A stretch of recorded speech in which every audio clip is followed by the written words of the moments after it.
오늘은 고린도전서 마지막 부분입니다. 지금까지 고린도전서 1장 1절부터 쭉 강의를 해오다가 오늘 이제 마치는 날입니다.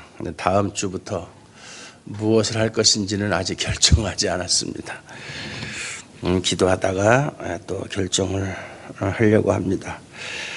오늘은 이제 마지막 권면 그리고 그들을 위한 축도 그런 내용인데, 사도 바울은 마지막 인사말까지 또 고린도 교회에 대한 사랑의 마음을 가지고 그들을 권면했다라고 하는 것을 알 수 있어요. 잘못하는 것은 책망을 하고, 아주 매섭게 책망을 하고, 잘하는 것은 또 칭찬을 하고, 그게 훌륭한 지도자예요. 그래서 인간적인 어떤 그런 관계 때문에 잘못하는 것도 그냥 유야무야 넘어가고, 또 잘하는 것은 또 칭찬하지 않고 이렇게 하면 안 되는 거예요. 잘못할 때는 다시 보지 않을 사람처럼 정말 철천지 원수 같은 마음으로 그들을 책망하고, 그렇게 하는 것은 그들이 미워서 그러는 것이 아니라 그들이 자기 죄를 깨닫고 다시 주님과의 관계를 회복시키게 하기 위해서 그렇게 하는 거예요. 근데 요즘 현대교회는 그것이 별로 없어요. 잘못하는 사람에 대한 책망이나 징계가 없어요. 그냥 모든 것이 하나님의 은혜다, 그리고 두리뭉실 넘어가는 경우가 많은데, 그건 아주 잘못하는 거예요. 그렇게 함으로 인해서 다른 사람에게까지도 오염을 시켜서 나중에는 교회 전체가 죄에 오염되는 그러한 결과를 낳고 있다. 그래서 징계는 반드시 있어야 된다. 오늘 뭐라고 말합니까? 13절, 14절에서 5가지의 명령을 이야기합니다. 깨어 있으라. 영적으로 깨어 있으라는 얘기죠. 우리 신앙생활 하는 사람들이 영적으로 깨어 있지 않으면 항상 죄의 유혹에서 이길 수가 없어요.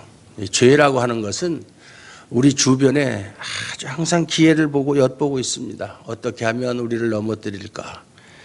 근데 깨어있지 않고 흐리멍덩하게 그냥 신앙생활을 하는 건지 안 하는 건지, 세상 사람들과 같이 어울려서 정말 떠내려가는, 이 세대의 조리와 함께 떠내려가는 그러한 식으로 살다 보면 자기 영혼이 결국은 파멸에 이르는 그런 불행한 결과를 초래한다. 그걸 항상 명심해야 돼요. 명심해야 돼요. 깨어 있어야 돼요. 늘 깨어 있어서 하나님과 그런 분명하고 바른 관계를 유지하고 살아가야 된다. 그게 없으면 안 돼. 긴장관계를 유지하고 살아가야 된다. 믿음에 굳게 서라. 믿음이라고 하는 것은 정말로 아무리 강조해도 부족함이 없는 단어죠. 믿음이 없으면 아무것도 소용이 없죠. 모든 것은 믿음으로부터 시작해서 믿음으로 끝나는 것이다. 오직 의인은 믿음으로 말미암아 살리라 함과 같다. 믿음만이 우리의 살 길이에요. 그걸 굳게 서라 하는 얘기는 믿음을 굳게 붙잡으라 하는 얘기예요. 믿음을 끝까지 믿음의 줄을 놓지 않고 붙잡고 있어야 된다. 남자답게 강건하라, 담대하라는 얘기예요. 자기의 일신상의 손해, 불이익 이런 걸 생각해서 때로는 죄와 타협을 하고 양보하는 그런 어리석은 짓을 하지 말라는 거예요. 옛날 우리 신앙의 선진들을 보세요. 목숨을 귀한 것으로 여기지 않았어요. 주님을 위해서라면, 주의 몸된 교회를 위해서라면 자기 목숨까지도 언제든지 포기할 수 있는 그런 강한 믿음을 가지고 있었어요. 그렇기 때문에 기독교가 2000년이라는 긴 시간 동안 조금도 위축되지 않고 이렇게 흥왕하게 발전해 왔다라고 하는 것을 알 수가 있어요. 우리도 그렇게 신앙의 선배들을 본받아서 그렇게 해야 되는데, 요즘에 제가 늘 설교 때마다 평소에도 하는 얘기지만 현대 교회는 너무나 이런 믿음의 행실들이 부족하다. 교회인지 세상인지 구분이 안 될 정도로 그렇게 세속화되어 가지고 이러한 뭐 믿는 건지 안 믿는 건지 세상 사람인지 하나님을 믿는 하나님의 자녀인지 구분이 안 될 정도로 그런 모습이다. 그러다 보니까 교회가 이렇게 힘을 잃고 교회가 타락을 하니까 세상이 타락하는 거예요. 그래서 이렇게 나라가 혼란스러운 게 다 교회의 책임이에요. 교회 책임이고 목사들 책임이에요. 누구를 탓할 수가 없어요. 다 모든 것이 내 탓이요, 내 탓이요, 우리 탓이요. 그렇게 생각을 해야 돼요. 이게 사실이에요. 교회가 항상 제자리를 지키고 있을 때는 나라가 평안했어요. 사회가 밝았어요. 질서가 있었어요. 교회가 제자리를 지키지 못하고 교회의 사명을 감당하지 못할 때에 나라가 혼란하고 사회가 이렇게 어둡고 지금까지 역사를 보면 그래왔어요. 너의 모든 일을 사랑으로 행하라. 그렇죠. 고린도전서 13장에서 아무리 은사가 많이 있어도 그것을 사랑으로 행하지 않으면 교회에 아무런 유익이 되지 않느니라. 믿음, 소망, 사랑 이 세 가지는 항상 있을 것인데 그 중에 제일은 사랑이라. 사랑이라는 것이 참 너무나 좋은 말이죠. 사랑.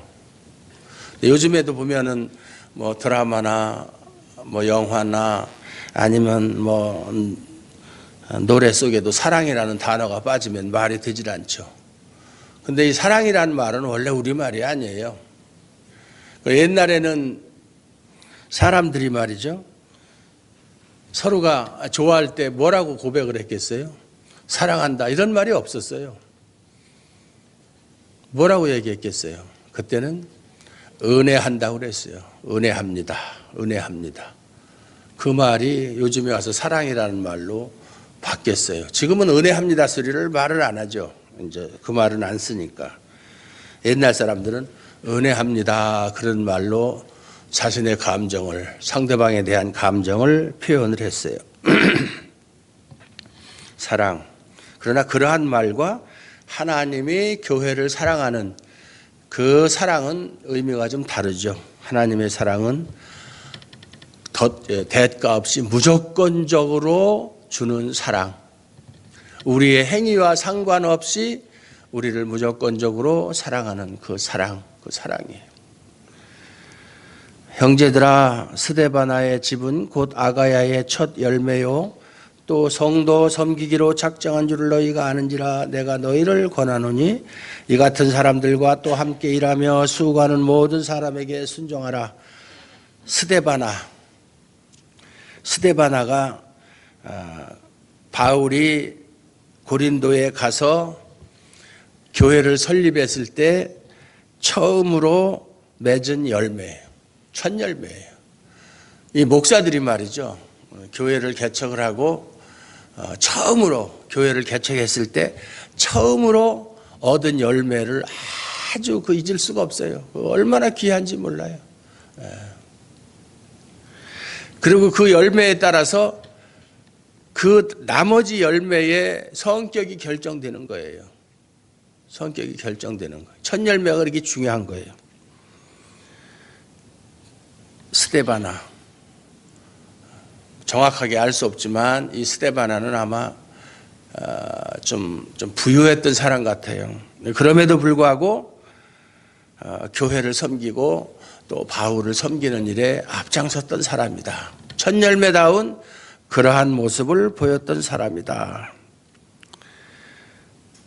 그리고 스데바나와 여기 뒤에 나오는 부도나도와 아가이고, 이 부도나도와 아가이고의 이름은 여기 처음으로 나오는데 한 번밖에 안 나오는데 이 사람들에 대해서는 정확하게 알 수가 없어요.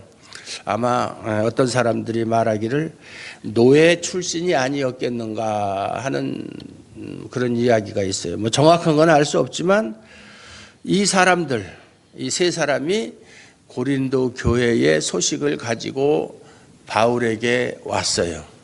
바울에게 직접 찾아와서 고린도 교회의 문제점을 이야기하고 또 고린도 교회의 또 여러 가지 사정을 알리고 뿐만 아니라 바울이 복음 사역을 하는데 필요한 물질도 가지고 오고 이렇게 한 사람들이에요. 그러니까 이 사람들을 사도 바울은 이 사람들을 좀 알아주라 그 말이에요. 함께 일하며 수고하는 모든 사람, 교회를 위해서 특별히 열심히 하는 사람들이 있잖아요. 그런 사람들을 알아주고 순종하라. 왜냐하면 이 당시만 해도 지금처럼 교회가 질서가 잡혀 있질 않았어요. 지금이야 교회가 다 목사가 있고 장로가 있고 집사가 있고 권사가 있고 모든 조직이 다 구비되어 있었지만은 이 당시는 초대교회이기 때문에 교회가 질서가 없어서 어떤 질서 체계가 필요했다.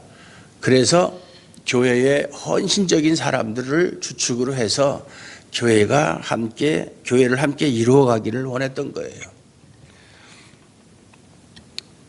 그들이 너희의 부족한 것을 채웠다. 이 부족한 것이 무엇이냐?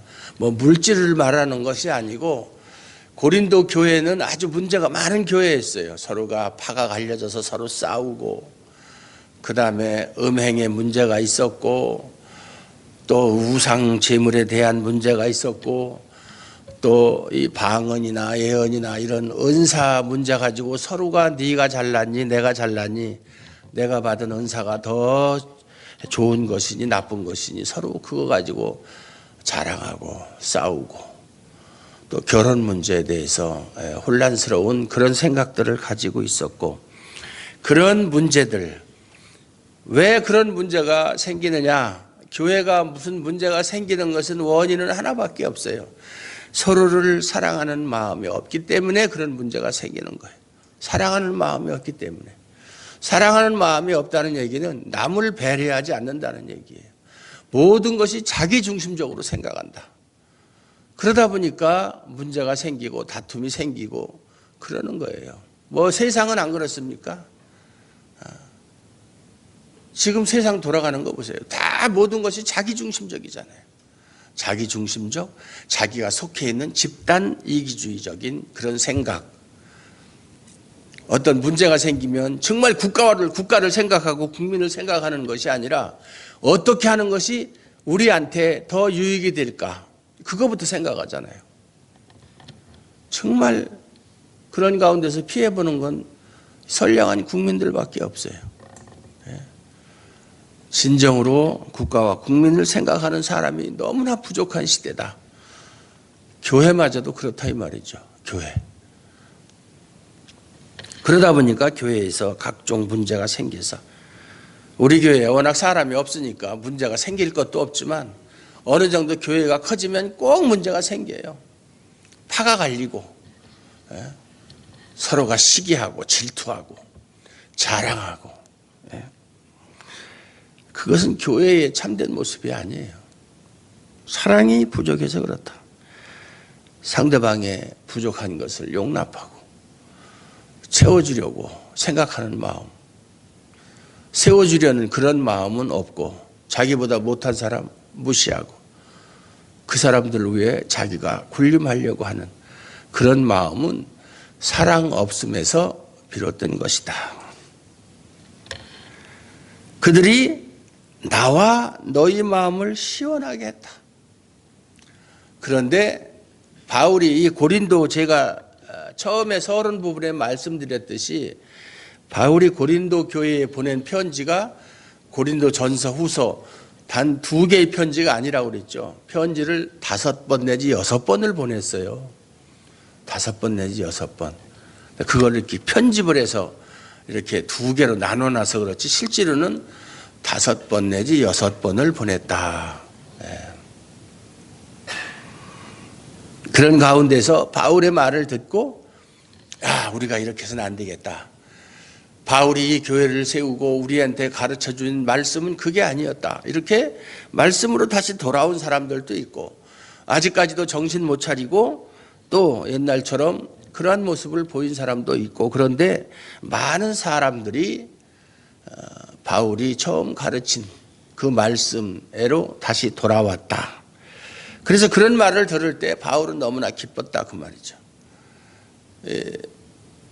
목회자의 가장 큰 기쁨이 뭐예요?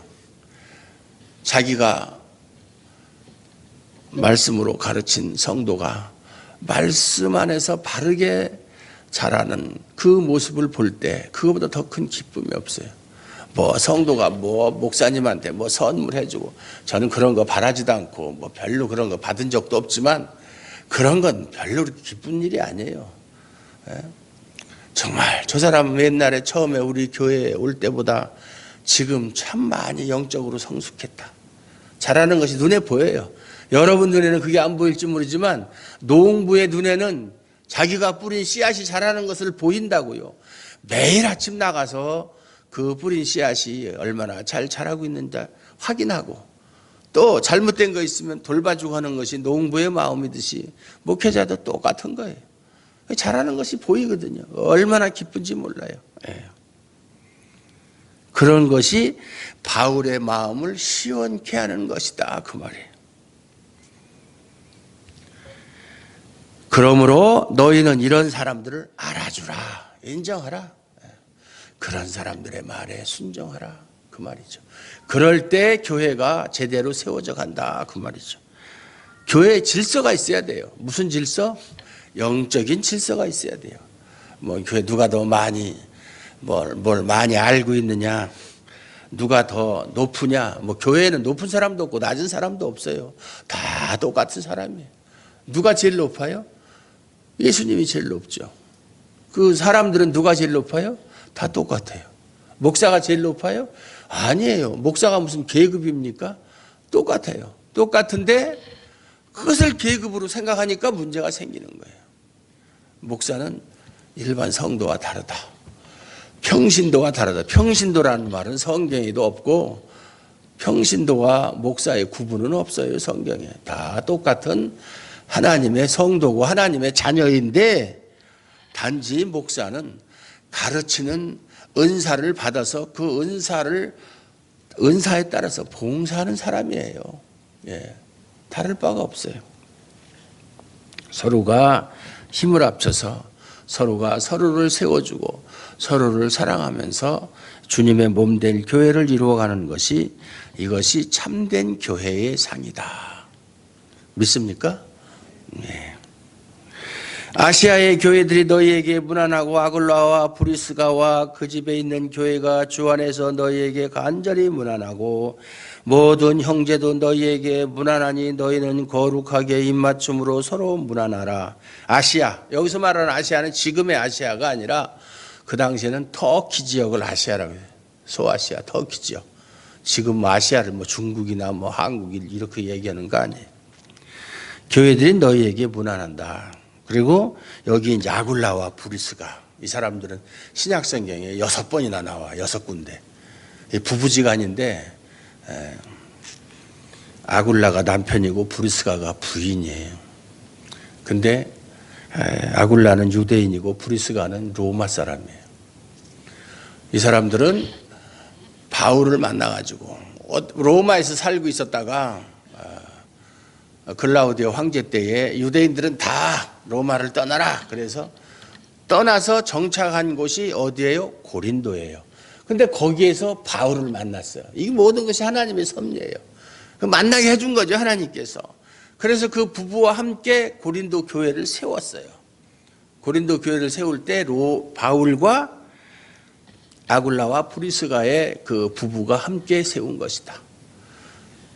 교회 일을 혼자 하는 게 아니에요. 제가 늘 하는 얘기지만 모든 것을 혼자 하려고 하는 것 자체가 그건 잘못된 거예요. 같이 하는 거예요. 함께 하는 거예요. 그래서 이 바울은 천막 깁는 그런 기술을 가지고 있었잖아요. 또 여기 아굴라도 마찬가지예요. 그래서 같이 같은 업에 종사하면서 또 이렇게 교회를 세우고 봉사하고 그렇게 했어요. 그러다가 이제 바울이 고린도를 떠나서 에베소에 왔어요. 에베소에 왔을 때 이 사람들도 에베소를 같이 따라온 거예요. 바울을 따라서. 그래가지고 거기서 또 자기 집을 교회로 내놓고 거기서 예배를 드리고, 그런 가정교회가 초대교회 당시에는 뭐 고린도면 고린도, 에베소면 에베소 이런데, 빌립보면 빌립보 이런데 여러 개가 있었다. 지금처럼 뭐 교회가 번듯하게 뭐 땅에다가 건물을 크게 짓고 십자가를 세우고 그런 교회는 없었어요. 그 당시에는 할 수도 없고, 왜냐하면 이때만 해도 로마에서 기독교인에 대한 박해가 시작되고 있었어요. 그런데 무슨 교회당을 짓고 그렇게 해요. 할 수가 없었죠. 또 교회라는 것이 뭐 건물을 크게 짓고 그렇게 해야 그게 교회가 아니에요. 그건 교회라고 하는 것이 아니라 그건 교회당이고요. 교회는 그리스도를 믿고 그리스도를 우리의 구주로 고백하고 하나님의 말씀 안에서 굳게 믿음을 붙잡고 사는 사람들을 교회라고 하는 거예요. 여러분이 교회지 여러분이 있는 건물을 교회라고 하는 거 아니에요. 그런데 지금도 교회당을 크게 짓고 교회당을 지을 때 성전 건축하자. 성전이란 말이 어디 있어요? 성전이란 말이. 무슨 건물이 성전이에요. 성전은 예수 그리스도를 믿는 사람들이 성전이에요. 왜? 성령이 계신, 성령이 함께하는 사람들이기 때문에. 성전이란 하나님이 임재하신 장소를 성전이라고 하거든요. 그러니까 우리 속에 성령님이 계시니까 우리가 성전이죠. 성전 건축하자 이런 말은 그건 성경적으로 틀린 말이다. 그런 말은 해서도 안 된다. 성전 그런 말 쓰는 거 아니에요. 그런데 성전이라고 하면 뭔가 좀 있어 보이고 그렇게 하면 뭔가 좀 거룩해 보여서 그런 말을 쓰는데, 그런 말을 쓰는 것은 사실 하나님 앞에서 범죄하는 소리예요. 따지고 보면. 왜냐하면 예수님께서 십자가에서 죽으실 때 성전 휘장이, 성소와 지성소를 가로막고 있는 성전 휘장이 위에서부터 아래로 쫙 갈라져서 누구든지 이제는 지성소에 계신 하나님께 나아가서 기도할 수 있는 그런 길이 열렸어요. 건물로서의 성전 개념은 없어졌어요. 그래서 그것을 역사적으로 보여주는 신뢰가 AD 70년에 예루살렘 성전이 로마의 사람들에 의해서 다 불타서 없어진 거예요. 건물은 이제 필요 없다는 거예요. 건물은. 그런데 지금도 그냥 막 성전 그렇게 교회당을 가리켜 성전이라고 한다면 예수님께서 십자가에서 이루신 구속의 사역을 부인하는 것밖에 안 되는 거예요. 이미 완성된 그런 사역을 부인하고 지금도 성전이 있다면 예수님은 아직도 우리를 위한 구속 사역을 완성하지 못했다는 얘기예요. 그러니까 아주 잘못하는 얘기고, 심하게 얘기하면 하나님께 범죄하는 소리다. 여러분 입에서 성전이라는 말은 하면 안 돼요. 다만 성전이라고 할 때는 예수를 믿는 사람들을 가리켜서 말할 때는 합당한 말이지만, 건물을 가리켜 성전이라고 하는 것은 그건 참 참남한 소리다 그 말이에요. 모든 형제들 너희에게 문안하니 너희는 거룩하게 입맞춤으로 서로 문안하라. 이거 옛날 사람들이 인사하던 방법이에요. 실제로 입맞추는 거예요. 근데 남자는 남자끼리, 여자는 여자끼리 이마나 얼굴에 이렇게 뽀뽀하는 것, 그걸 얘기해요. 나 바울은 친필로 너희에게 문안한다. 사실 바울이 편지를, 신약성경을 13권이나 썼지만 자기가 다 손으로 쓴 게 아니에요. 불러주고 옆에서 받아 쓰는 사람이 있었고 그렇게 했어요. 대피를 한 거예요. 그리고 이제 마지막에 가서 몇 구절은 자기가 직접 썼어요. 그것은 사인하는 거예요. 사인. 이것은 바울의 편지다라는 것을 알리기 위해서 사인의 형식으로 친필로 썼다. 모든 편지가 다 그래요.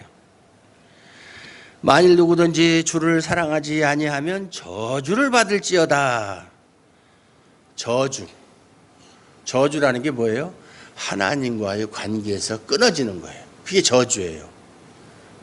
하나님의 모든 은혜에서 제외되는 거예요. 그게 저주예요. 우리의 위로와 평안과 구원은 그리스도 안에만 있어요. 그리스도를 벗어나면 그 사람은 아무런 소망이 없어요. 위로를 받을 수 있는 길이 없어요. 진정한 평안이 없어요. 세상이 주는 평안은 그거는 영원한 평안이 아니에요. 일시적인 평안. 근데 그걸 찾아서 다니는 사람들이 너무나 많아요. 오늘 하루 먹고 마시고 즐기자. 내일 돌아오면 오늘 하루도 먹고 마시고 즐기자. 그러다가 어떻게 되겠어요? 돌이킬 수 없는 영원한 멸망으로 떨어진다 그 말이에요. 그렇게 사는 사람들이 너무나 많다.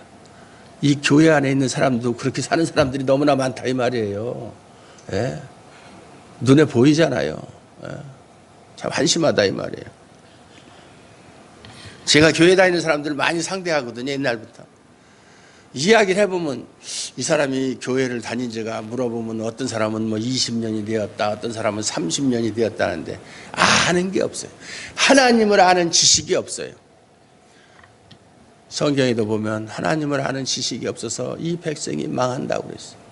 하나님을 아는 지식이 없어요. 그러면 그 사람들은 20년, 30년 동안 교회 다니면서 뭘 했느냐?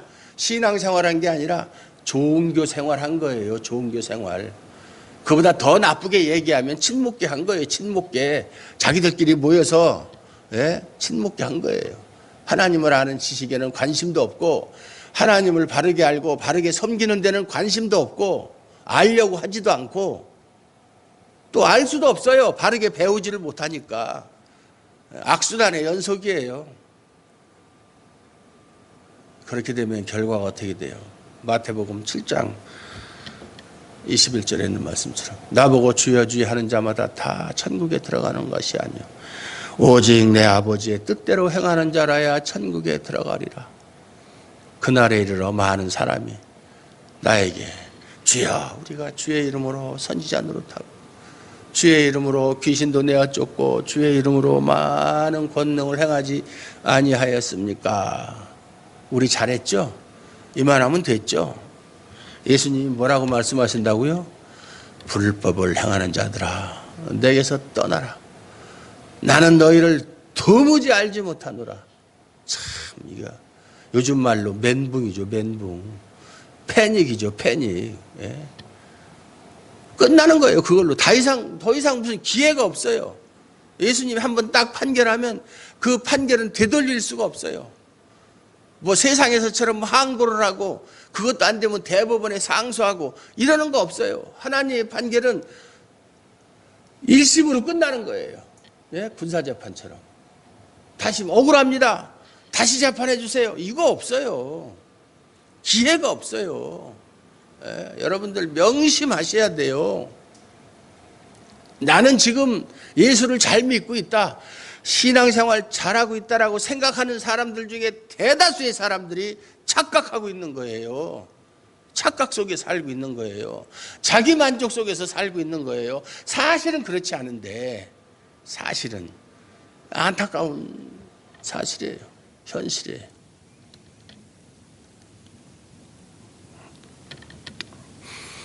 여러분이 정말로 하나님과의 참된 관계에 있고 내가 정말 주님 안에 있다라고 하는 그런 확신이 있으면 나타나는 현상들이 있어요. 요즘에 보면은 TV에서 어떠한 병이 있는지 자가측정법 이런 현상들이 10가지 중에서 몇 가지가 있으면 의심해 봐야 된다. 뭐 이런 얘기들 많이 하잖아요. 신앙도 마찬가지. 자가측정법이 있어요. 그건 제 얘기가 아니고 저보다 훨씬 선배님들, 훌륭한 선배님들, 유명하고 훌륭하신 존경할 만한 선배님들이 하는 소리예요. 그분들이 하는 말씀을 들으면 나는 정말로 하나님의 말씀이 그렇게 좋은가? 늘 하나님의 말씀을 가까이 하고 싶은 열망이 있는가? 하나님에 대해서 알고 싶어하는 그러한 욕구가 있는가? 그게 없으면 체크 없다. X표. 있으면 O 동그라미. 나는 세상 사람보다 교회 안에 있는 하나님의 형제 자매들과 같이 어울려서 그들과 함께 이야기하고 그들과 함께 신앙에 관한 이야기를 나누고 하나님 말씀에 대한 이야기를 나누는 것이 무엇보다도 즐거운가? 그렇다면 O, 아니면 X. 예. 나는 하루 24시간, 심지어는 잠자는 시간에도 항상 내 생각을 주도하는 그것은 하나님의 생각, 교회 생각, 그것으로 충만해 있는가. 그렇죠? 세상적인 생각, 어떻게 하면 좀 더 즐길 수 있을까? 어떻게 하면 좀 더 재미있게, 어디 가면 더 맛있는 거 먹을 수 있지? 예? 어디 가면 더 싸고 맛있는 음식을 먹을 수 있을까? 그거 찾아가지고, 예? 맛집 찾아서 다니고 그러지는 않는지. 예? 뭐 늘 기도하라는 바울의 명령도 있지만 우리가 기도하라는 말이 무릎을 꿇고 앉아서 기도하라는 그런 말이 아니에요. 사랑하는 사람이 있으면, 여러분 마음속에 사랑하는 사람이 있으면 여러분은 누구를 사랑해요? 남편을 사랑하고 자녀를 사랑하잖아요. 그러면 항상 남편과 또 자녀들의 생각이 머리에서 떠나질 않잖아요. 뭐 남편은 모르겠어요. 그것도 한 살다 몇십 년 살다 보면 그다음 관심이 없어가지고 어디 나가서 뭐 하는지 관심도 없고 저녁에 오면 오는가 보다 가면 가는가 보다 뭐 그렇게 하는 사람들이 많다고 하는데 적어도 자녀들은 안 그렇잖아요. 군대를 가면 그냥 오늘은 뭐 무사히 잘 지내고 있는지, 우리 사모님들도, 우리 친구 사모님들도 보면 결혼을 늦게 해가지고 이제 군대를 보내는 그런 사모님들이 있는데 군대 가면 그날로부터 제대할 때까지 맨날 울고불고 그래서 참 이 사모님이 믿음도 없다. 그거 뭐 남들 다 가는 군대 보내놓고 뭐 이렇게 맨날 울고 짜고 징징거리느냐. 그래도 그렇게 아들 생각하고 그러면 그렇게 눈물이 나고 그렇다는 거예요. 그게 인지상정 아니에요? 내가 예수님을 사랑한다면, 하나님을 사랑한다면 하나님 생각을 하루라도, 하루가 아니라 뭐 24시간 풀코스로 할 수는 없다고 하지만 그 생각이 계속 지배적이다. 그 생각에 의해서 나의 행동이 결정이 된다. 그런 게 나타나야 되는 거예요. 삶 속에서. 그저 늘 하는 얘기지만 월요일부터 토요일까지는 내 맘대로, 내 눈에 좋은 대로, 내 기분 내키는 대로 세상을 살다가 주일날 내일 주일이네? 에이 주일 왜 이렇게 빨리 돌아와. 그러고서는 주일날 성경책, 요새는 성경책도 안 갖고 다녀. 거기다 저기 있으니까 가서 그냥 보고 나올 때 껴놓고 나오면 되고 그 무거운데 뭐라도 아니면 그냥 거기다 놓고. 옛날에 천안에서 제가 목회할 때 보면 성경책을 안 가지고 다니고 그 자리에다 놓고 그 다음 주에 보면 꼭 그 자리에 와. 자기 자리가 있어. 번호는 안 매겨놨어도. 딱 그 자리에. 그렇게 자기 자리가 정해져 있어가지고 그렇게 오고. 그렇게 딱 보면 오늘 누가 안 왔구나 알 수가 있죠. 성경책 안 갖고 다녀. 집에서 성경책을 읽을 말은 좋지. 집에도 성경책 있어요. 있으면 뭐해? 읽어? 안 읽어요. 그 통계 낸 게 있어요. 한국교회 성도들이 90%가 성경 안 읽는데요. 성경 보는 사람이 없대요. 95%가 전도 안 하고. 통계가 나와 있어요. 여러분 전도합니까? 여러분 집에서 성경 얼마나 읽어요? 여러분 기도 얼마나 해요? 거의 안 하잖아요. 솔직히 얘기해서. 그런데 뭐 어떻게 신앙이 자랄 수가 있어요? 안 자라는 거예요. 신앙을 누가 자라게 해줘요? 누가 자라게 해주는 거 없어요. 목사가 아무리 설교를 잘하고 설교 들을 때 아멘 아멘 해도 그거 가지고 신앙이 자랍니까? 아니에요. 그거 가지고 신앙 자라는 거 아니에요.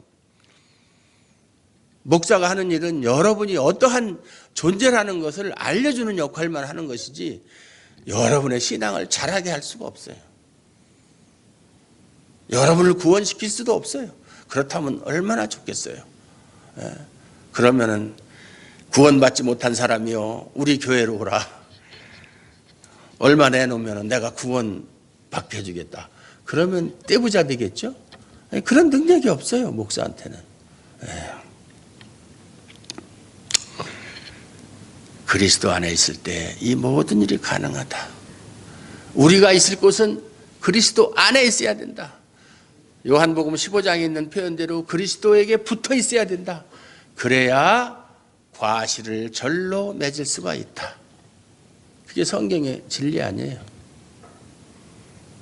가지가 줄기에서 떨어지면 그냥 그 즉시 죽어버리는 거죠. 생명이 없죠. 말라버리죠. 뗄감밖에 쓸 수가 없죠.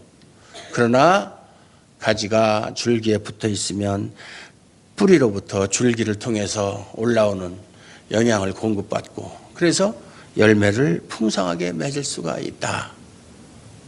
믿습니까? 네. 그러면서 우리 주여 오시옵소서. 오늘 설교 제목이 마라나타예요. 근데 여기 주보를 보면 이거 쓰는 사람이 잘못 썼다. 왜 타자가 떨어져 있지? 마라나타, 우리는 항상 마라나타 그러는 이 떨어진 게 맞는 거예요. 떨어진 게. 제가 어제 주보를 하라고 장로님한테 문자를 보내면서 이렇게 했는데 또 목사님이 또 실수하셨구만. 눈이 어두워서.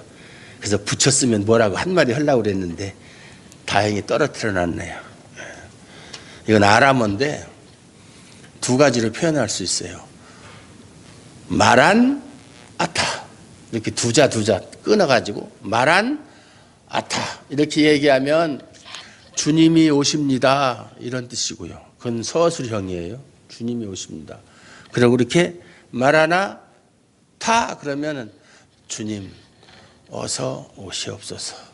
한국말로 말하면 주여 빨리 와요. 이 세상 돌아가는 거 보세요. 주님 빨리 와야 이게 다 해결됩니다. 제가 밤마다 그래요. 주님 빨리 오세요. 왜? 저는 살 만큼 살았거든요. 주여 어서 오시옵소서.